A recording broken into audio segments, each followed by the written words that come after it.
शुभस्य शीघ्रम. अभिनंदन, तुम्ही IVF ची ट्रीटमेंट घ्यायचं ठरवलंय.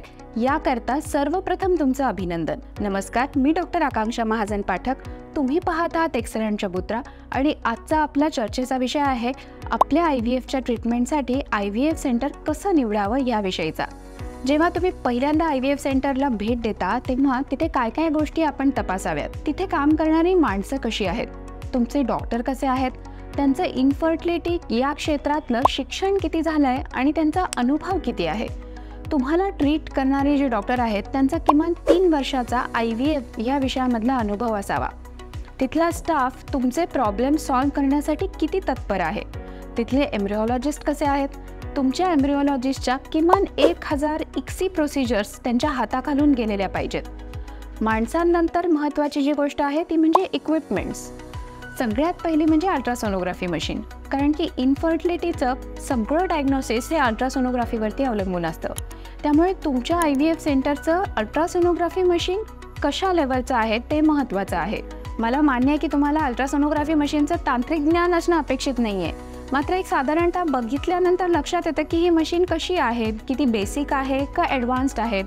तसंच IVF लॅबमधले इक्विपमेंट्स जसं की workstation, microscopes, laminar flow, ICSI machine. जरी तुम्हाला IVF लॅबमध्ये जाता नाही आलं तरी IVF लॅबचा व्हिडिओ तुम्ही मागू शकता, कारण की तुमचे गॅमेट्स तुमच्या शरीराबाहेर काढल्यानंतर याच इन्क्युबेटर्समध्ये राहणार आहेत आणि तिथेच त्यांचा एम्ब्रिओ तयार होणार आहे. त्यामुळे IVF लॅबमधले जे इन्स्ट्रुमेंट्स आहेत त्याचा देखील दर्जा उत्तम क्वालिटीचा हवा. यानंतरचा सगळ्यात महत्त्वाचा मुद्दा म्हणजे ड्रग्स, डिस्पोजेबल्स आणि मीडिया. हलक्या क्वालिटीचे ड्रग्स वापरून उत्तम रिझल्ट्स येऊ शकत नाहीत. तसंच डिस्पोजेबल आणि मीडिया जे आहेत त्यांचा पण एक IVF ग्रेड असतो. त्याच्या खालचे जे ग्रेड्स आहेत ते तुम्हाला उत्तम रिझल्ट देऊ शकत नाहीत आणि त्याच्याचमुळे उत्तम क्वालिटीचं मटेरियल वापरल्याने तुमच्या सायकलची कॉस्ट देखील वाढते. आता शेवटचा आणि महत्त्वाचा मुद्दा म्हणजे तुमच्या IVF सेंटरचे लोक, तुमचे डॉक्टर तुम्हाला सगळी माहिती ट्रान्सपरंटली देता आहेत का.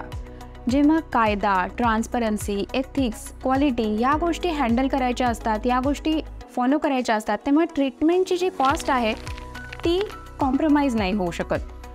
खर्च हा एक ठोकताळा नक्कीच आहे IVF सेंटर निवडण्याचा. या सगळ्या वरच्या मुद्द्यांचा विचार करून तुम्ही IVF सेंटरची निवड केली तर तुमची ट्रीटमेंट नक्की यशस्वी ठरेल. लक्षात घ्या, आयुष्यात 2 मार्ग असतात. एक सोपा मार्ग असतो आणि एक योग्य मार्ग असतो. कुठला मार्ग निवडायचा हे सर्वस्वी आपल्यावर अवलंबून असतं. मात्र एक गोष्ट नक्की, यशाचं घर हे सोप्या मार्गावर नसून ते योग्य मार्गावर असतं. आशा करते की या व्हिडिओमधनं तुम्हाला IVF सेंटर कसं निवडावं याबद्दलचे निकष कळले असतील आणि तुम्हाला व्हिडिओ आवडला असेल तर व्हिडिओला लाईक करा आणि चॅनलला सबस्क्राईब करायला विसरू नका. धन्यवाद.